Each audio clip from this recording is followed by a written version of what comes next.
até mesmo aqueles que o traspassaram. Apocalipse capítulo 1, versículo 7 diz assim: Eis que ele vem com as nuvens, e todo olho o verá, até mesmo aqueles que o traspassaram, e todas as tribos da terra se lamentarão por causa dele. Certamente assim será. Amém.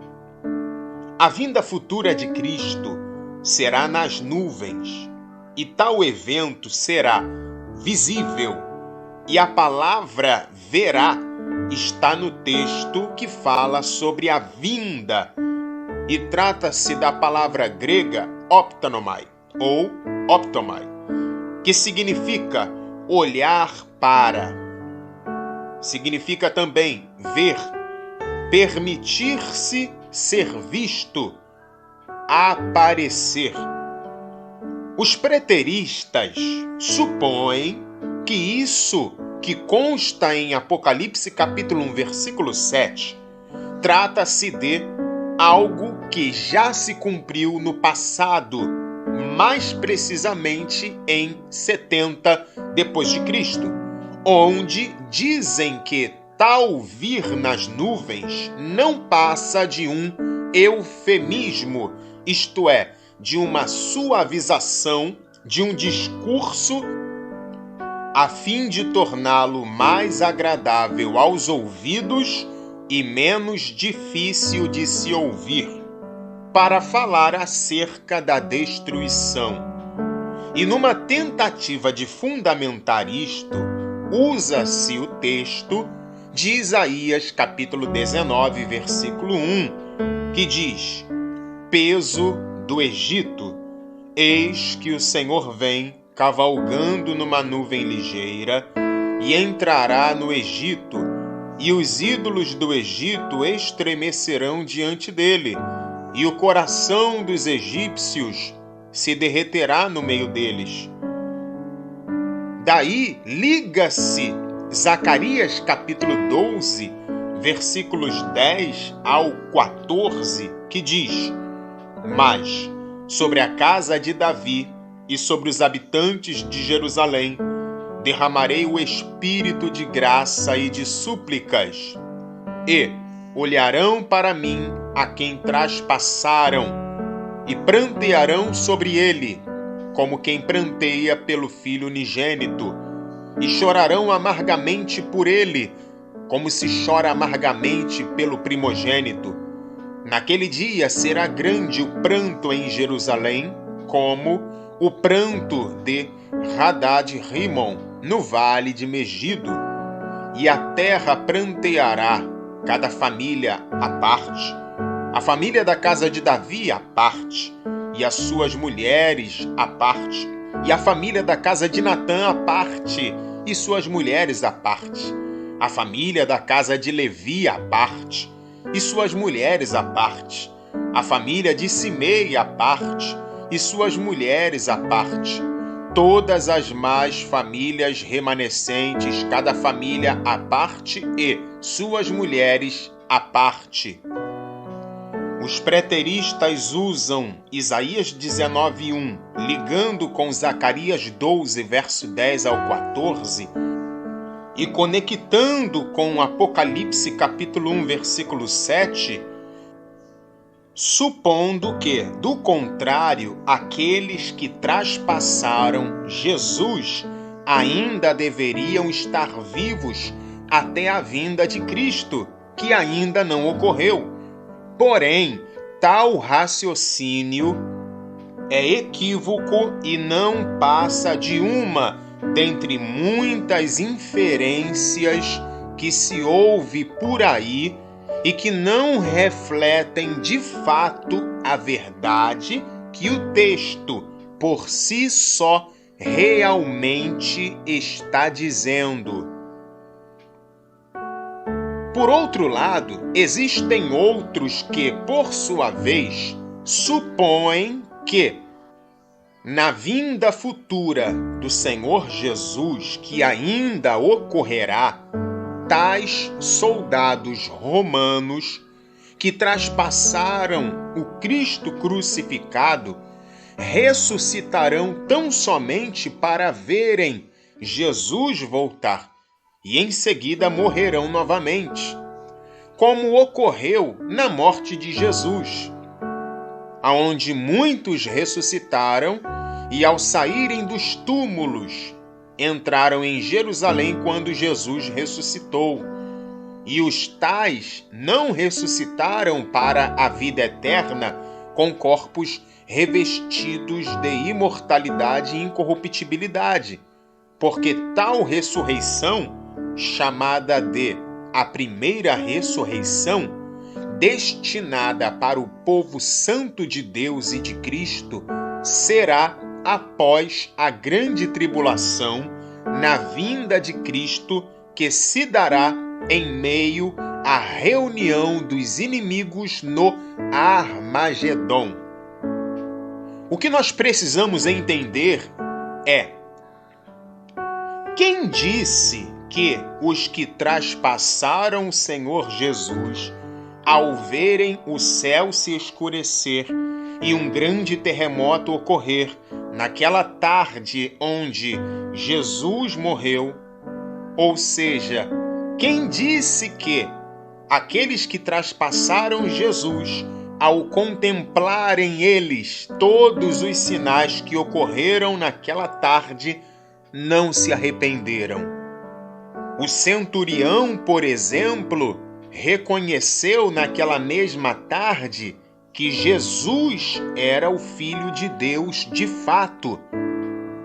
Logo, se os tais, diante dos sinais, arrependeram-se do que fizeram e creram, foram salvos. Então, igualmente, assim como um dos criminosos na cruz, aqueles que traspassaram a Cristo morreram salvos, de modo que, na ressurreição para a vida eterna, até estes que crucificaram a Cristo e que para muitos seriam considerados indignos, não merecedores, até estes ressuscitarão e verão a Cristo e serão como Cristo é. E não só estes verão, mas todos que vivos estiverem de igual modo o verão, pois tal vinda será visível. E isso não é nenhum absurdo, porque o próprio malfeitor na cruz creu e ouviu de Jesus o que mesmo? Lucas 23, versos 40 ao 43. Mas o outro criminoso o repreendeu, afirmando: nem ao menos temes a Deus, estando sob a mesma sentença? Nós, na verdade, estamos sendo executados com justiça, pois que recebemos a pena que nossos atos merecem. Porém, este homem não cometeu mal algum. Então, dirigindo-se a Jesus, rogou-lhe: Jesus, lembra-te de mim quando entrares no teu reino. E Jesus lhe assegurou: com toda a certeza te garanto, hoje mesmo estarás comigo no paraíso. O centurião e os que com ele estavam, estes que com ele estavam, pode ser uma referência aos mesmos que traspassaram as mãos, os pés de Jesus, pregando-o na cruz, bem como traspassando o seu lado, da qual saiu sangue e água. Por fim, estes reconheceram ser verdade que Jesus era de fato o Filho de Deus. Mateus capítulo 27, versos 27 ao 31, diz assim: assim, os soldados de Pilatos levaram Jesus para o palácio do governador e reuniram toda a guarnição em redor dele.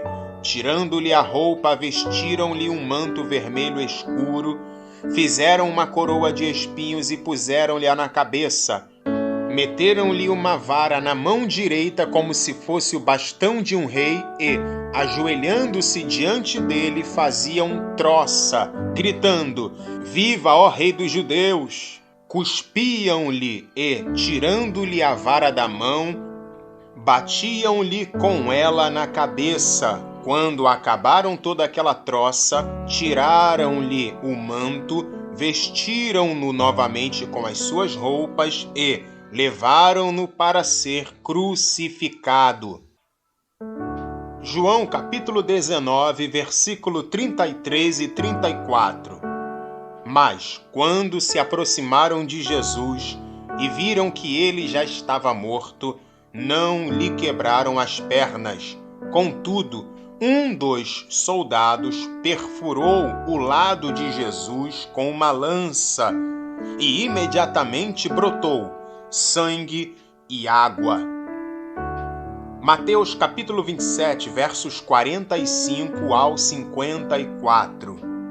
Então, profundas trevas caíram por sobre toda a terra do meio-dia às 3 horas da tarde daquele dia.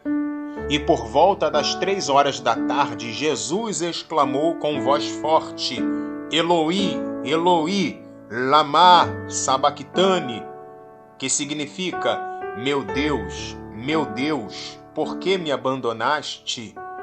Mas alguns dos que ali estavam, ao ouvirem isso, comentaram: ele chama por Elias. Sem demora, um deles correu em busca de uma esponja, embebeu-a em vinagre, colocou-a na ponta de um caniço, ergueu-a até Jesus e deu-lhe a beber.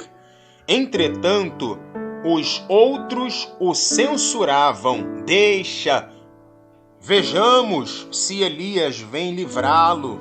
Então Jesus exclamou uma vez mais, em alta voz, e entregou o Espírito. No mesmo instante, o véu do santuário rasgou-se em 2 partes do alto a baixo. A terra estremeceu e fenderam-se as rochas. Os sepulcros se abriram e os corpos de muitos santos que haviam morrido foram ressuscitados e, deixando as sepulturas, logo após a ressurreição de Jesus, entraram na cidade santa e apareceram para muitas pessoas. E aconteceu que o centurião e os que com ele vigiavam a Jesus, vendo o terremoto e tudo que se passava, foram tomados de grande pavor e gritaram: é verdade, este era o Filho de Deus. Agora, sobre a datação do livro de Apocalipse, voltando para a questão de Apocalipse, a tradição e os indícios do texto levaram os estudiosos a situá-lo entre os anos 90 e 100 depois de Cristo, no governo de Domiciano. Deste modo, entendemos que Apocalipse capítulo 1, versículo 7, onde lemos: eis que ele vem com as nuvens, e todo olho o verá, até mesmo aqueles que o traspassaram, e todas as tribos da terra se lamentarão por causa dele. Certamente, assim será. Amém. O texto não está dizendo: eis que ele veio. O texto está dizendo: eis que ele vem. Não se trata de algo cumprido no passado, e sim de algo que ocorrerá em um futuro próximo, no tempo determinado por Deus, após tudo que antes precisa ocorrer vir a ocorrer para cumprimento das profecias bíblicas. E só aí que o Filho virá, ou podemos assim dizer que o Pai virá no Filho e representado pelo Filho para, por fim, dentre muitas coisas que hão de ocorrer nesta vinda futura, reinar com os santos na era messiânica milenar. Quem garante que aqueles que crucificaram a Cristo não se arrependeram naquele mesmo dia em que Cristo deu a sua vida. Pense nisso.